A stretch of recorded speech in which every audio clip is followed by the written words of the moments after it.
Europe, nous achetons et jetons des milliards et des milliards de bouteilles en plastique chaque année. Mais qu'arrive-t-il à ces bouteilles une fois jetées dans votre poubelle de recyclage? Vous vous demandez sûrement où elles vont. Allons tout de suite le découvrir. La bonne nouvelle, c'est que la plupart des bouteilles sont en PET. Puisque ces bouteilles sont très faciles à collecter et trier et que le PET s'avère être également très facile à recycler. Cela en fait l'emballage plastique le plus recyclé au monde. Je me suis donc rendue dans une usine de recyclage de PET ici à Neufchâteau, dans l'est de la France, pour en découvrir un peu plus. Cette usine recycle des milliards de bouteilles de boissons en PET chaque année. Sachant que c'est seulement une usine parmi des centaines d'usines en Europe qui recycle les bouteilles et les barquettes en PET. Pour mieux comprendre ce qui se passe, je vais parler avec Caroline Retter, responsable des achats pour la société de recyclage. Bonjour Caroline. Bonjour Michel. Alors les bouteilles, elles arrivent comment ? Alors, les bouteilles ou les barquettes en PET sont collectées. Elles sont envoyées vers des centres de tri pour être triées.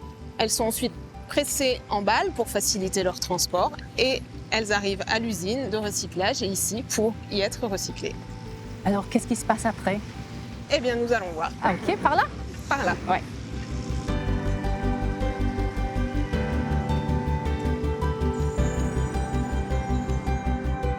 Est-ce que les balles entrent dans le système?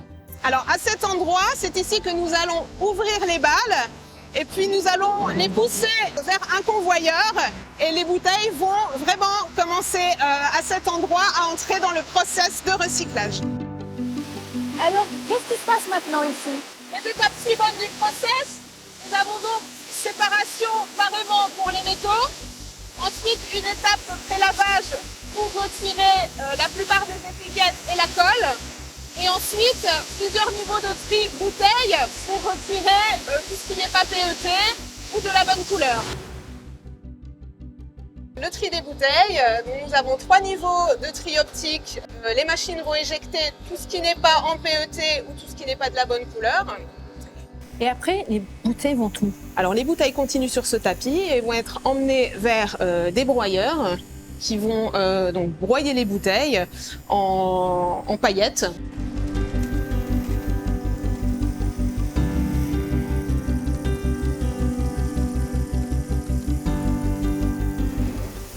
Ce sont les paillettes.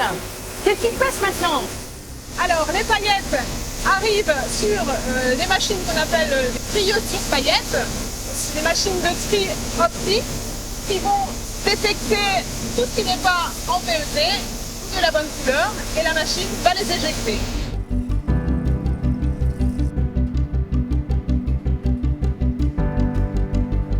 Donc les flex arrivent par ces silos et vont passer par cette machine qu'on appelle une extrudeuse. Donc la matière va être séchée, elle va être fondue, filtrée. Voilà, on en sort des spaghettis en PET. Et donc ces spaghettis, ensuite, vont être découpés en granulés. Alors, après la découpe, les granulés vont être envoyés vers l'unité de décontamination de l'autre côté. Donc les granulés vont passer dans une atmosphère sous azote. Ça va rendre les granulés aptes au contact alimentaire. Dans une journée, vous recyclez combien de bouteilles environ? On estime à environ 4 millions de bouteilles par jour recyclées sur ce site. Ah, c'est beaucoup, hein? Oui, c'est beaucoup. Incroyable. Alors voilà le produit fini, des granulés de PET recyclés, voilà, qui sont prêts à être expédiés chez nos clients et à devenir à nouveau des bouteilles en PET. Alors, nous avons commencé avec ces bouteilles déjà utilisées qui ont été transformées en paillettes de PET et enfin en granulés de PET alimentaires pour redevenir des nouvelles bouteilles.